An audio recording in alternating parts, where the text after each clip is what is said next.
HollaDVD.com. M.Reck stays on the paper chase. I blow 10 bands in a hater's face.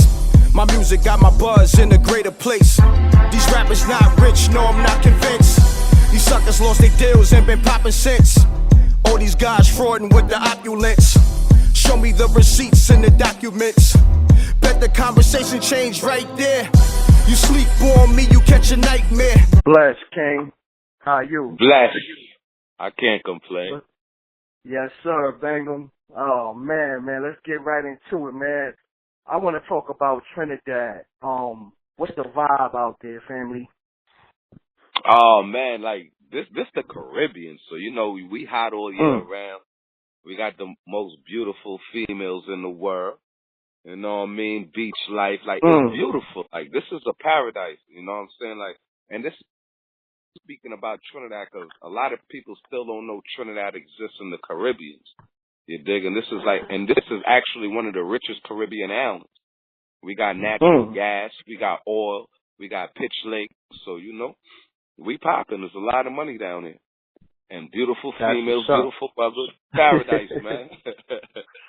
I love it out here, man. I can't complain, man. Let the people know where you from, man, because it's your first time on Forbes DVD, talking to M.Reck TV and all that. Where you originally from, like, in the States? Oh, yeah, you know me, man. I'm from Queens, man. South Side, man. God Brewer, 134, man. Home of the stars, man. Like, yeah, you were just saying you was from Queens.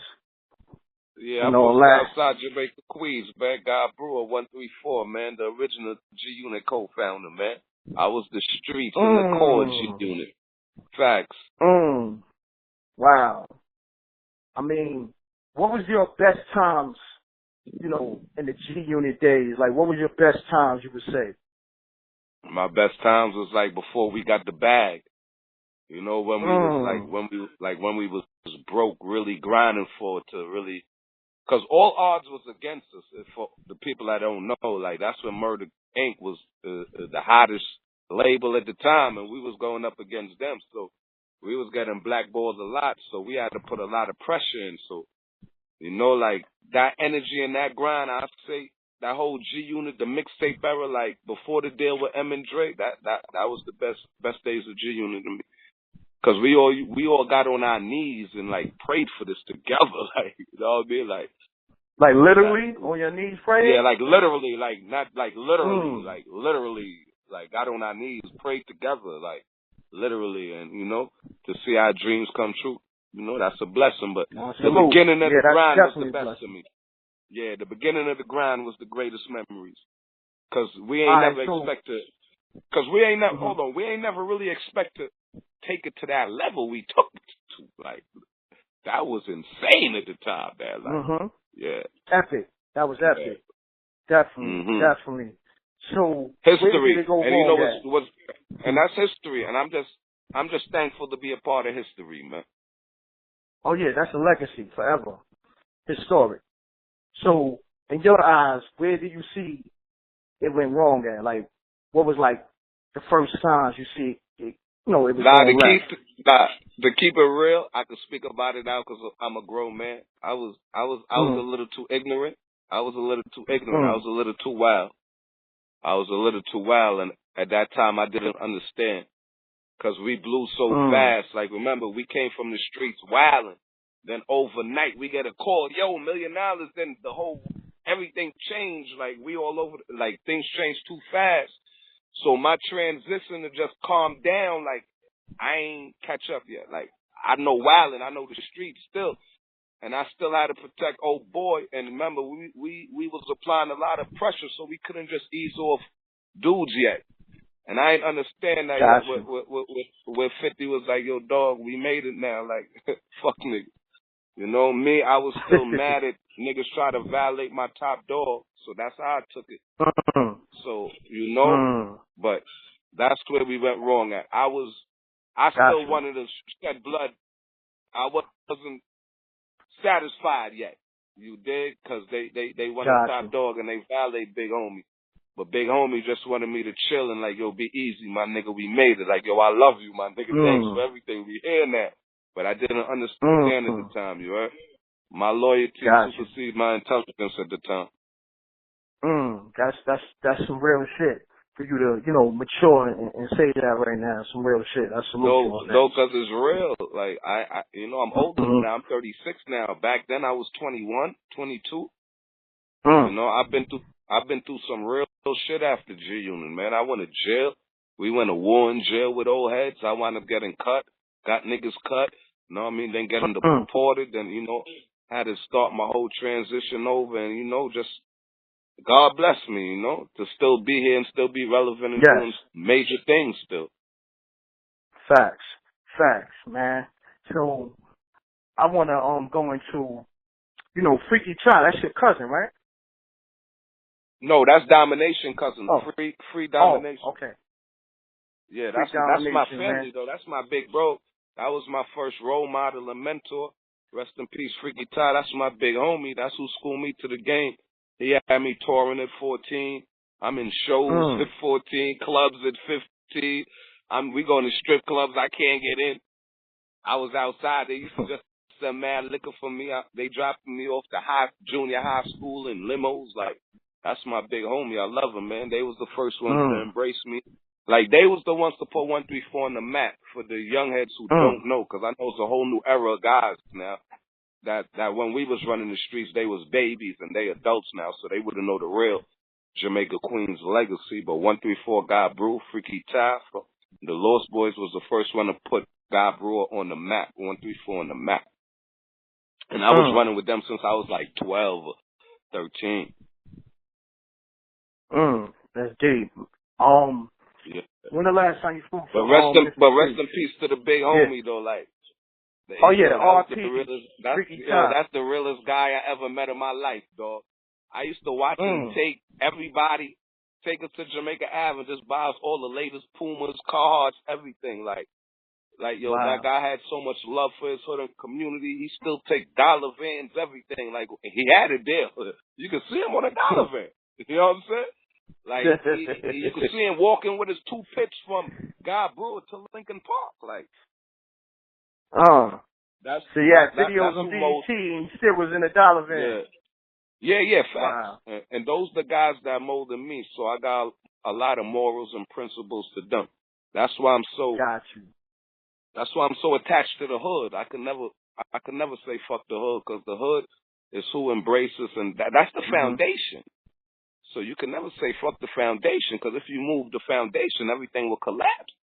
You dig? That's a fact.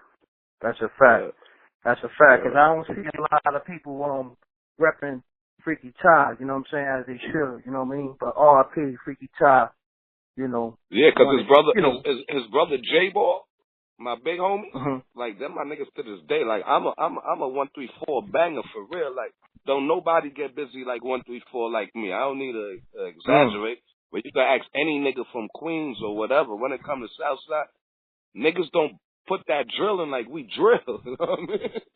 And we've been doing this forever. Sure. Like, ain't no fabricated. We've been doing this since like 12, man. Yes, sir. Yes, sir. And you know what was crazy for it? That's why it was so easy for G Unit to blow.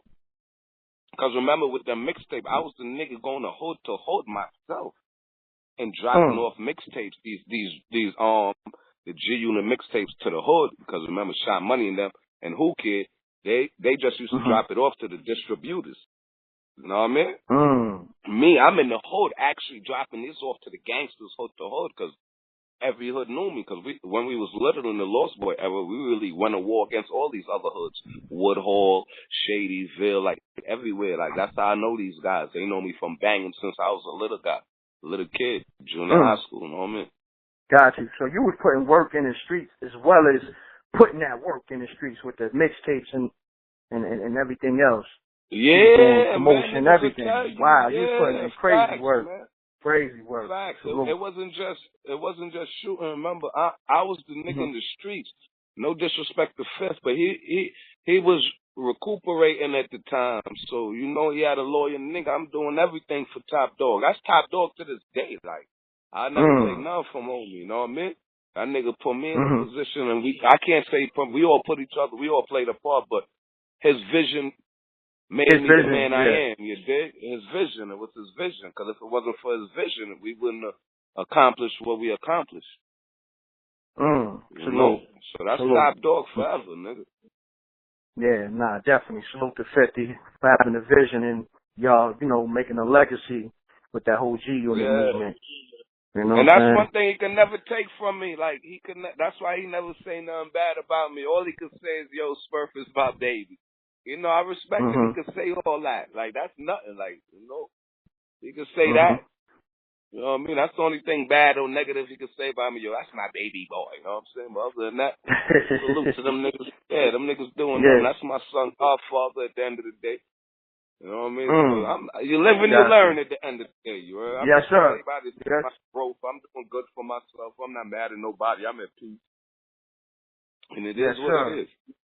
Yeah. Yes, sir. You know, I got to ask you some of the questions that, you know, the streets want to know and everything. Yeah, we could talk about anything, man. I'm this M.Reck, man. You know, you are. Yeah, you already know this M.Reck, all that M.Reck TV, man. It's the streets right here. I'm in East New York right now talking to you. East New York, Brooklyn. You know what I'm saying? Shout out to the whole East New York. You already know. This shit crazy out here. And I'm live talking to you. So check it. Yeah, the streets want to know what happened with that Rick Ross MMG deal and all that you had. You know, what was the situation? Say that again. The Rick Ross situation. The Rick Ross situation was like this, right? You know, I got my own label.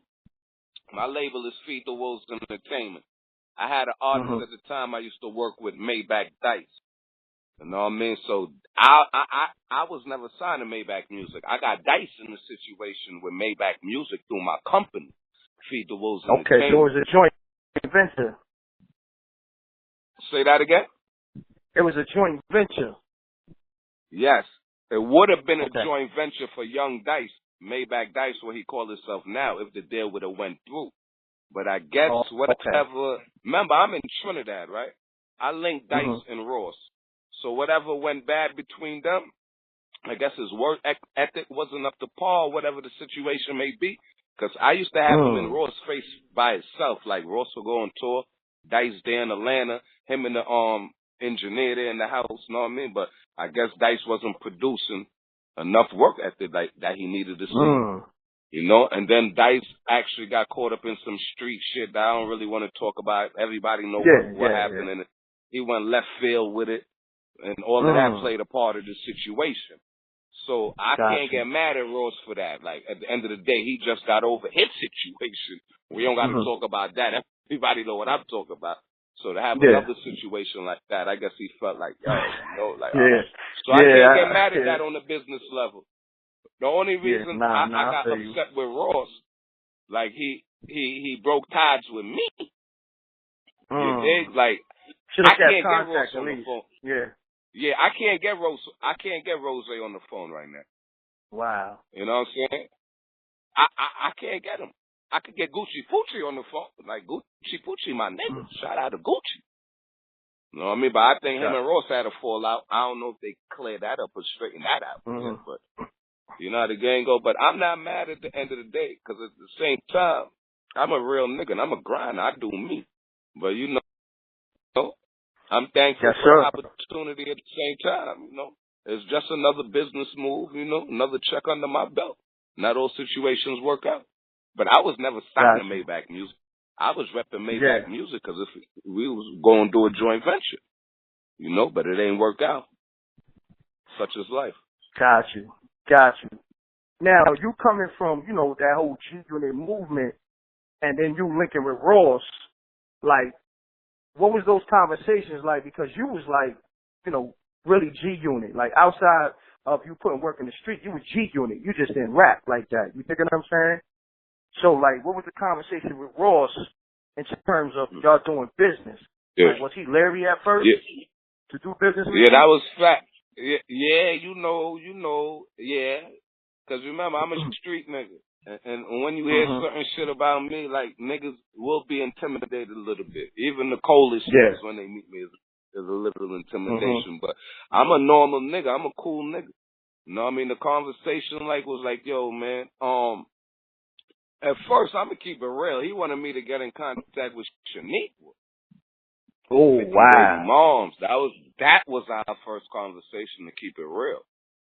You know what I mean? But I'm like, Shaniqua. I'm like, man, she not gonna holler at you. You know what I'm saying? I know Shaniqua off rip. She's not gonna do that.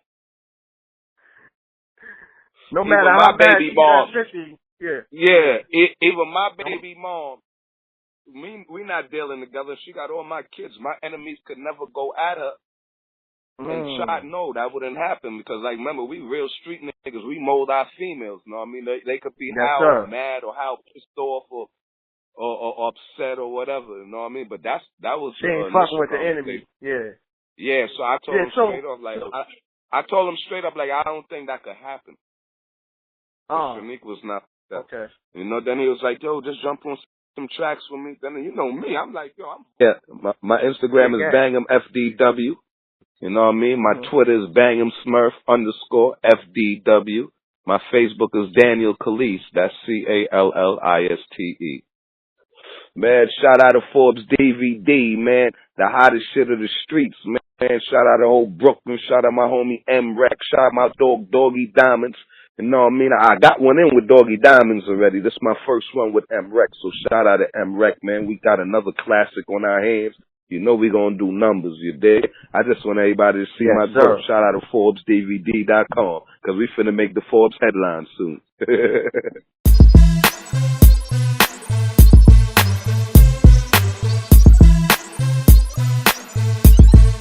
ForbesDVD.com.